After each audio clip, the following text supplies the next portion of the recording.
नमस्कार, स्वागत है आपका न्यूज़ 18 के डिजिटल प्लेटफॉर्म पर। मैं हूं प्रशांत कटारे। बताएंगे आपको आज आखिर डील के 48 घंटे में ही अमेरिका ईरान की पहली परमाणु वार्ता रद्द हो गई है। जेडी वेंस का दौरा भी रद्द हो गया है। क्या है इसके पीछे की वजह, ये आपको समझाते हैं।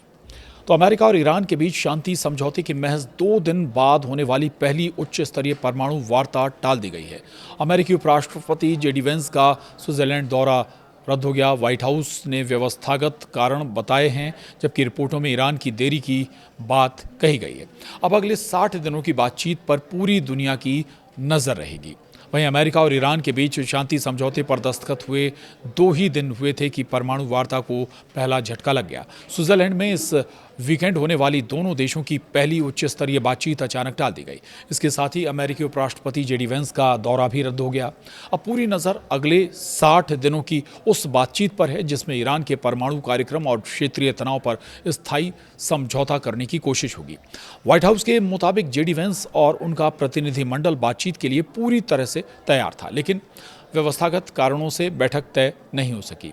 इसी कारण वो स्विट्ज़रलैंड नहीं जा रहे और अमेरिका में ही रहेंगे। सवाल है कि क्या बातचीत ही अब ख़त्म हो गई है।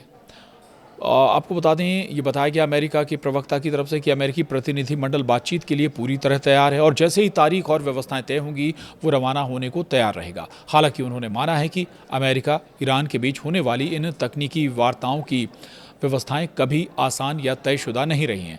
बयान में कहा गया कि इन मीटिंग्स की व्यवस्थाएं कभी भी सरल नहीं रही हैं।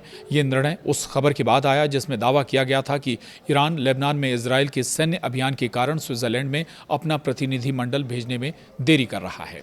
तो अब सवाल है कि ऐसे में एक्सपर्ट्स क्या मानते हैं। वहीं अमेरिकी राष्ट्रपति डोनाल्ड ट्रंप और फ्रांस के राष्ट्रपति इमैनुअल मैक्रों के बीच वर्साय पैलेस में रात्रि भोज के दौरान बुधवार को शुरुआती समझौते पर हस्ताक्षर हुए थे, जबकि ईरान ने भी अलग से दस्तावेज पर हस्ताक्षर किए। समझौते के अनुसार ईरान को अपने उच्च एनरिच्ड यूरेनियम भंडार को अंतर्राष्ट्रीय निगरानी में कम करना होगा और परमाणु हथियार विकसित न करने की प्रतिबद्धता दोहरानी होगी।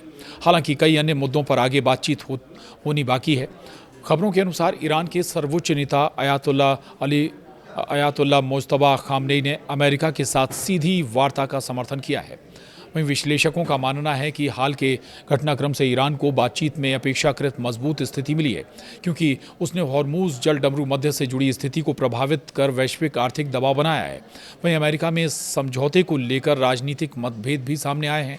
कुछ रिपब्लिकन सांसदों ने आशंका जताई है कि समझौते में ईरान को बड़ी आर्थिक रियायतें दी जा रही हैं। विशेषज्ञों का कहना है कि आने वाले सप्ताहों में ये वार्ता अमेरिका ईरान संबंधों की दिशा तय करने में अहम भूमिका निभाएगी। बहरहाल अब ये देखना होगा कि अगली जो वार्ता है परमाणु संधि पर, वो कब और कैसे, किस रूप में होती है। इससे जुड़ी दूसरी अपडेट्स के लिए आप बने रहिए न्यूज़ 18 के डिजिटल प्लेटफॉर्म के साथ। नमस्कार।